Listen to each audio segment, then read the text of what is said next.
तो अभी तक हमने देखा था कि इमोर्टल रिल्म में जाने के लिए गेट ओपन हो गया था और इसीलिए लीन भी वहाँ पर जाने के लिए निकल गया था। इसके बाद अगले सीन में हम देखते हैं कि वहाँ पर और भी कई सारे सीनियर जाने के लिए रेडी होते हैं और फिर हम देखते हैं कि वो अलग अलग प्लेटफॉर्म पे आकर बैठ गए थे। तभी इसी बीच हम देखते हैं कि रेड बटरफ्लाई भी यहाँ पर आई होती है, लेकिन लीन को इसके बारे में कोई भी चिंता नहीं होती और इसीलिए हम देखते हैं कि वो इस पर ज़्यादा ध्यान नहीं देता। मगर तभी अचानक से हम देखते हैं कि यहाँ पर एक ब्लास्ट होता है और फिर उसके बाद वहाँ पर कोई गेट ओपन हो गई थी। तब इसे देखकर लीन कहता है कि क्या सच में केवल एक पाँव में इतनी ताकत है जो कि पूरे इमोर्टल रिल्म को इस तरह से डैमेज कर दे। फिर वो कहने लगता है कि पहले इसे कंप्लीट प्लेटफॉर्म माना जाता था, लेकिन पाम अटैक की वजह से इसके ऊपर भी असर हुआ, जिसकी वजह से इस समय इसकी कंडीशन ऐसी हो गई है। अब इसीलिए हम देखते हैं कि लीन को इसके बारे में सोचकर काफ़ी हैरानी होती है और फिर वह हैरान होता है कि आखिरकार उस आदमी के पास किस तरह की डिवाइन पावर होगी। तभी वह देखता है कि बाकी सभी अपने अपने प्लेटफॉर्म के ऊपर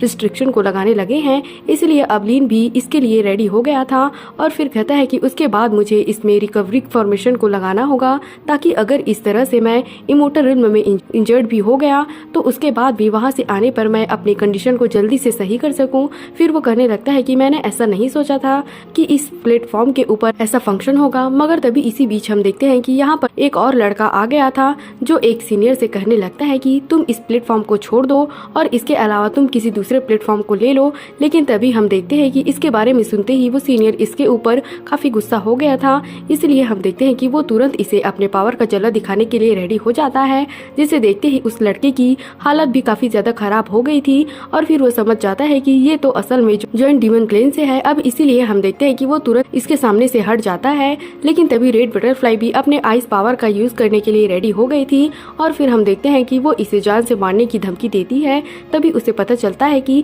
ये तो असल में ट्रांसफॉर्मेशन के लेटर स्टेज में है, इसलिए वो फिर कहने लगता है कि मैंने इतने सारे लोगों को ऑफेंड कर दिया। जिसके बाद हम देखते हैं कि रेड बटरफ्लाई इसे कुछ नहीं करती और फिर इस तरह से उसे यहाँ से जाने देती है। मगर तभी हम देखते हैं वो लड़का एक और सीनियर की तरफ देखने लगा था, जहाँ पर हम देखते हैं कि वो भी तुरंत इसे अपने पावर का जलवा दिखाता है, जिसे देखते ही उस लड़की की हालत और ज्यादा खराब हो जाती है और फिर वो समझ जाता है कि इस आदमी की कल्टीवेशन भी बहुत हाई है और फिर वो डिसाइड करता है कि इनको परेशान करना बिल्कुल भी सही नहीं होगा। तभी इसी बीच हम देखते हैं कि कोई इसे ज्वाइन करने के लिए इनवाइट करता है, लेकिन इसे देखते ही वो लड़का कहता है कि ये यहाँ पर क्यों है और फिर हम देखते हैं कि वो तुरंत यहाँ से किसी दूसरे को खोजने के लिए चला गया था जिसके पास में थोड़ी लो लेवल वाली कल्टीवेशन हो। लेकिन इसे देखते ही एक लड़का इसके ऊपर काफी गुस्सा हो गया था और फिर हम देखते हैं कि वह तुरंत अपने पावर को एक्टिवेट करके इसका सामना करने के लिए रेडी हो जाता है। तब इसे देखकर वो लड़का कहता है कि ये तो ट्रांसफॉर्मेशन के अर्ली स्टेज में है और ऐसा लगता है कि वो अपने आप को ओवर एस्टिमेट कर रहा है। लेकिन फिर वो सोचता है कि इसके ओर देखते ही वह काफी गुस्सा हो गया और अब इसीलिए हम देखते हैं कि वो लीन को सिलेक्ट करने का डिसाइड करता है। इसके बाद वो इसके सामने आकर कहता है कि तुम इस जगह को छोड़ दो और यहाँ से किसी दूसरे लोकेशन को सिलेक्ट करो। लेकिन हम देखते हैं कि लीन इसे कोई भी भाव नहीं देता, जिसके बाद वो लड़का अपने पावर को यूज करके इस पर अटैक करने के लिए रेडी हो जाता है और फिर कहता है कि तुम इसके लिए मुझे ब्लेम मत करना। मगर वहीं हम देखते हैं कि लीन को अभी भी इसके बारे में कोई भी चिंता नहीं होती, जिसके बाद हम देखते हैं कि उसने तुरंत अपने थंडर फ्रॉग को बाहर निकाल लिया था और अब इसका यूज करके वो इस पर अटैक करने के लिए रेडी हो जाता है। जिसके बाद हम देखते हैं कि वो लड़का थंडर फ्रॉग के पावर के सामने कुछ भी नहीं कर पाता और थंडर फ्रॉग ने अपने पावर का यूज करके उसे बहुत ही आसानी से हरा दिया था। इसके बाद हम देखते हैं कि वो फिर से लीन के पीछे आकर खड़ा हो गया था, जबकि वहीं उधर हम देखते हैं कि उस लड़के की हालत काफी ज्यादा खराब हो गई थी और इसीलिए वो तुरंत अपनी जान बचाकर यहाँ से भाग जाता है। मगर तभी हम देखते हैं रेड बटरफ्लाई भी इसे देख लेती है और फिर कहती है कि क्या मैंने इसे कहीं पर देखा है। लेकिन तभी हम देखते हैं कि इन सभी के सामने कोई फर्नेस आ गई थी, जिसके बाद कोई आवाज इनको बताती है कि इस फर्नेस को रिटर्न के नाम से जाना जाता है, इसलिए अगर किसी स्पेसिफिक एरिया में इसके बारे में सोचा गया तब इस तरह से इसे समन करने में एक इंसेंस का टाइम लगेगा और फिर उसके बाद तुम इस तरह से इमोर्टल रिम को छोड़ सकते हो, जिसके बाद इस तरह से तुम अपने स्टार के पास में वापस आ जाओगे। तब इसके बारे में सुनकर वे सभी इसके लिए रेडी हो गए थे और फिर हम देखते हैं कि वो सभी इस गेट में एंटर करने के लिए चले जाते हैं। वहीं उधर हम देखते हैं कि लीन भी एक जगह पर आ गया था, जहाँ के नज़ारे को देखकर वो पूरी तरह से हैरान होता है और फिर कहता है कि क्या यही इमोर्टल रिल्म है। इसके बाद हम देखते हैं कि उसने जाने के लिए किसी जगह को सिलेक्ट कर लिया था और फिर उसके बाद वहाँ पर टेलीपोर्ट होकर चला जाता है, लेकिन अब यहाँ पर भी आकर वह पूरी तरह से हैरान हो गया था, जिसे देखते ही वो कहता है कि ये तो स्पिरिट स्टोन है और कहीं ऐसा तो नहीं कि यह पूरी जगह स्पिरिट स्टोन से बनी है। फिर हम देखते हैं कि वो अपने पावर का यूज करके इसे टच करने की कोशिश करता है,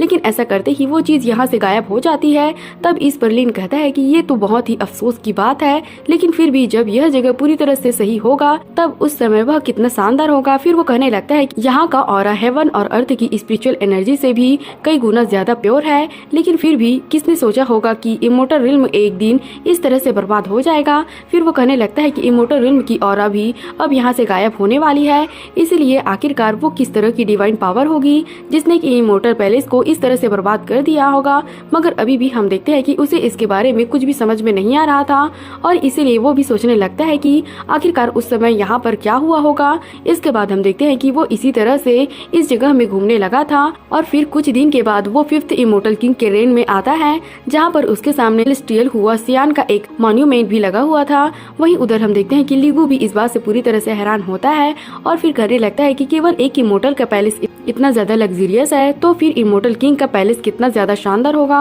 वहीं लीन कहने लगता है कि यह मॉन्यूमेंट पैलेस के बाहर लगा होना चाहिए ताकि इस तरह से सभी इसे देख सके, लेकिन अब तो इस समय यह पैलेस वाली एरिया के अंदर है और अब इसी वजह से उसे डाउट हो जाता है कि उसमें कोई अजीब बात है। अब इसीलिए हम देखते हैं कि लीन अपने पावर का यूज करके इसके बारे में चेक करने के लिए रेडी हो गया था, जहाँ पर उसे पता चलता है कि उसमें तो बैन की फ्लक्चुएशन है। इसीलिए हम देखते हैं कि लीन इसके बारे में और ज्यादा पता लगाने के लिए रेडी हो गया था और वो इसके लिए मॉन्यूमेंट को वहाँ से हटा देता है, जिसके बाद उसे पता चलता है कि उसके नीचे तो इमोर्टल रिल्म का ऑरा है। इसके बाद हम देखते हैं कि लीन इसे एब्जॉर्ब करने के लिए रेडी हो गया था ताकि वो इसका यूज करके अपने प्रीमोडियल स्पिरिट को रिफाइन कर सके। अब इसीलिए हम देखते हैं कि वो ऐसा करने के लिए रेडी हो गया था, लेकिन तभी अचानक से हम देखते हैं कि यहाँ पर कोई आ गया था और फिर वो लीन पर गुस्सा होते हुए कहता है कि तुम रुक जाओ। फिर वो कहने लगता है कि यह जगह हमारी डाल्वोसवर्ड सेक्ट की है जिसे हमने यहाँ पर 3000 साल पहले खोजा था। फिर वो धमकी देने लगता है कि अगर इसके बाद तुमने मेरी बात नहीं मानी तो फिर तुम मेरा सामना करने के लिए रेडी हो जाओ। लेकिन वहीं हम देखते हैं कि लीन को इसके बारे में कोई भी चिंता नहीं होती, जिसके बाद वह अपने थंडर फ्रॉग का यूज करने के लिए रेडी हो गया था और फिर हम देखते हैं कि थंडर फ्रॉग अपने पावर का यूज करके इसके अटैक को बहुत ही आसानी से रोक लेता है। जिसके बाद हम देखते हैं कि वो लड़का भी इस बात से काफी हैरान हो गया था। तभी लीन उसे कहता है कि यह जगह तो इमोर्टल रिल्म का है और इसीलिए यह किसी दूसरे सेक्ट की कैसे हो गई। और फिर हम देखते हैं कि वो उसे यहाँ से जाने के लिए कहता है, लेकिन इसके बाद भी हम देखते हैं कि वो लड़का वहाँ से जाने के लिए रेडी नहीं होता। इसीलिए लीन फिर से अपने थंडर फ्रॉग का यूज करके इस पर अटैक करता है। तभी वो लड़का सोचने लगता है कि डाल्वोसवर्ड तो टॉप टीयर वाला स्पिरिचुअल वेपन है जो कि डाल्वोसवर्ड सेक्ट के 7 स्वर्ड में से एक है, लेकिन इसके बाद भी ऐसा कैसे हो सकता है और इसने मेरे अटैक को इतने आसानी से कैसे रोक लिया। फिर वो कहने लगता है कि ये आदमी तो ट्रांसफॉर्मेशन के अर्ली स्टेज में है, जबकि इसका थंडर फ्रॉग तो पहले से ही ट्रांसफॉर्मेशन के मिडिल स्टेज में है और अब इसीलिए वो परेशान होता है कि आखिरकार इस आदमी का बैकग्राउंड क्या है। मगर वहीं हम देखते हैं कि लीन को अभी भी इसके बारे में कोई भी चिंता नहीं होती और फिर वो कहने लगता है कि इमोर्टल रिल्म भले ही चकनाचूर हो गया है और भले ही इमोर्टल पैलेस का फॉर्मेशन डिस्ट्रॉय हो गया है, लेकिन इसके बाद भी उसमें कुछ ऑपरेशनल इफेक्ट है जो कि धीरे धीरे अपने आप ही इमोर्टल ऑरा को कलेक्ट करेगा और फिर इस तरह से वो इमोर्टल एनर्जी के कण में चेंज हो जाएगा। अब इसीलिए वो समझ जाता है कि डाल्वोसवर्ड सेक्ट को इसके बारे में जैसे ही पता चला उन्होंने इस स्टोन टैबलेट का यूज करके इसे कवर कर दिया। इसके अलावा वे किसी को यहाँ पर रेगुलर भी भेजते रहे ताकि इस तरह से वे इसे कलेक्ट कर सके। अब इतनी बात कहने के बाद वो उससे कहता है कि क्या मैंने जो कहा उसमें कोई गलती है, लेकिन अब हम देखते हैं कि वो लड़का इसके बारे में ज्यादा कुछ नहीं बोलता और वो समझ जाता है कि वो इसका सामना करने के लिए ज्यादा कुछ नहीं कर सकता। वहीं उधर हम देखते हैं कि लीन ने इमोर्टल एनर्जी के क्रिस्टल को ले लिया था और फिर कहता है कि ये तो जावा किंगडम के आधे स्पिरिचुअल पावर के बराबर है। जो सीन दिखाते हुए यह एपिसोड यहीं पर खत्म हो जाता है। तो अगर आपको एक्सप्लेनेशन अच्छी लगी हो तो हमारे चैनल को सब्सक्राइब और लाइक जरूर करना। Thanks for watching.